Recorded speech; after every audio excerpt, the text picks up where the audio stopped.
We booked another multi-billion dollar company this week, and I'm going to show you the exact script and the strategy and framework behind what we said that got us in the door with these companies. You're just sending an email, but the difference is the content that you apply there is always going to be the determinant of whether or not you are signaling to companies like this as to whether or not you know what you're talking about, and you're signaling your status, and you're signaling whether they're going to book a meeting with you or not. As always, there's three things that you need to nail whenever you're starting any kind of cold email campaign. The first one is you need to make sure your deliverability is on point. We're not going to go through that today, but if that doesn't work, then nothing else will. You can't land in an inbox, then you're not going to close a deal. Number two is how well do you actually build your list and segment your list? Are you talking to the right people in the first place? Because you have the best deliverability and the best messaging, but if you're not talking to the right person, it's going to fall on deaf ears, and that's going to be wasted effort. And number three is what we're going to talk about today, which is what kind of messaging gets this tier of buyer to respond. Because you can't send them a simple willy-nilly offer, right? With the solution that we have for this client, without getting into the details of it, it's an infrastructure related solution, which means that you can't walk up to them and say, hey, I'm going to get you, $10 million in new business, or I'm going to walk in there and say, yeah, I'm going to save you an extra 6 figures on your next quarterly budget review. You have to go in there and you need to nail a specific pain point. And so let me explain to you what we did and how we did that on this email. I'm going to go line by line to make sure that I explain the framework behind every step. First name, we helped a $63 billion auto OEM quadruple their production line efficiency with our AI/ML training.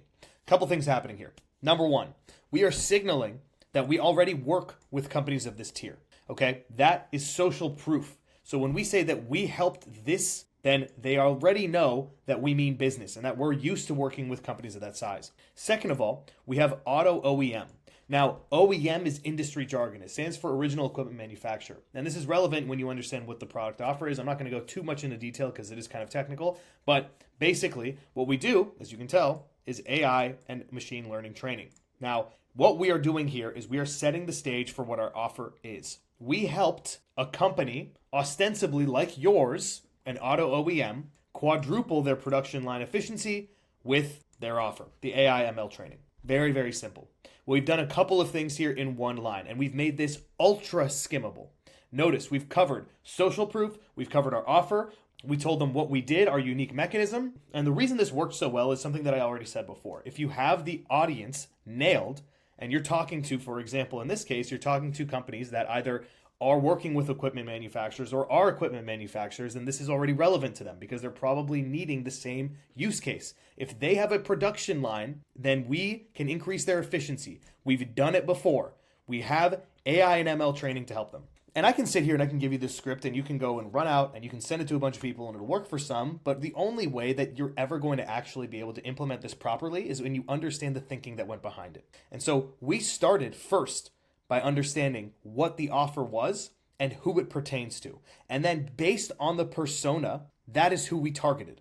So we aren't going to send this to an entertainment company. We aren't going to send this to a telecommunications company because it's not relevant. So you have to always make sure you are going and crafting messaging based on the industry you're going after. And also, you need to make sure that you are bringing up and surfacing the right case studies and the right results already from your client so that you can feed it to their prospects. So I didn't make this up. I mean, this is a case study they provided, but you need to be good enough to follow up with them and find out what those details are so you can apply them. Next line, simple CTA. May I connect you with the folks responsible? Now, first of all, the tone here is important because you are not coming off as overly salesy. And in fact, what you're doing here is you are actually speaking to them as a peer. So you are not coming off as a salesperson, which people flag almost immediately. And what you're doing is you're not even asking for a meeting. You're just offering a relationship. And when you're working at the highest tier of revenue with these companies that are managing million and billion dollar budgets, then this is exactly the type of thing that moves the needle. You're not going in there and you're not going to close a deal on a call. This isn't,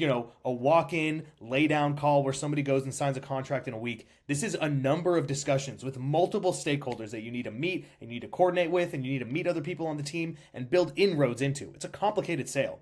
So introducing yourself and offering a relationship is always going to take you further for something like this. Then you have the name. It's a senior title and the company name. This is a simple signature. All this does is it signals authority and it signals seniority and it signals official that you're being official here.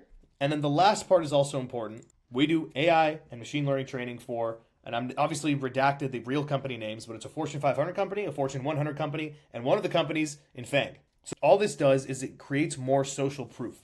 So when you look at this email and you look at the framework, there's a couple things that we did. Number one, I always say that you need to start an email with relevance. Now, what we've done here is we've kind of taken away an immediate, like tangible relevance line. Something that could be a relevance line is saying, hey, I noticed that you are working on X project that had to do with AI ML training, or maybe they know something about their production line. We don't have that context here. So instead, knowing a couple other signals, I was able to craft this message. Number one, we know what kind of industry they're in. We know what kind of work they do. We know what kind of benefit we can provide. And we know that we've done this for a bunch of companies already. So we have a simple line that discusses our offer and social proof and a unique mechanism. And then we offer a relationship instead of a meeting. For something that is this upmarket, you need to do that. And then we also back it up with even more social proof where we do name drop some of these companies. Now, the reason I didn't name drop the companies here is because, and I would have typically, is because they didn't want us to in this case. These ones were listed publicly on their website, so they are available for us to use. And you always need to be careful. Again, when you're working with really big companies, there's a lot more that you need to be careful about. Now, what I'm hoping to show you here is not that you can just copy this email and you can use it for yourself. My point with this is to show you that when it comes to doing outreach to enterprises, there is no better medium than email, because everybody at a large enterprise does the business through email. So to think that there's a better way of getting through to somebody at an enterprise when their number one transaction medium is email just baffles me. What instead we've done here is we've mastered that medium. And so all I want to show you with this is that it can be a simple message, but while the message is simple, it is not easy to surface this kind of context. Now, if you want me or my advisory to help you create a specific enterprise campaign so you can start booking more corporations and enterprises for your solution, then please go to the link in my description, book a call with me, and we'll see if we can figure out a strategy that works for you and your company.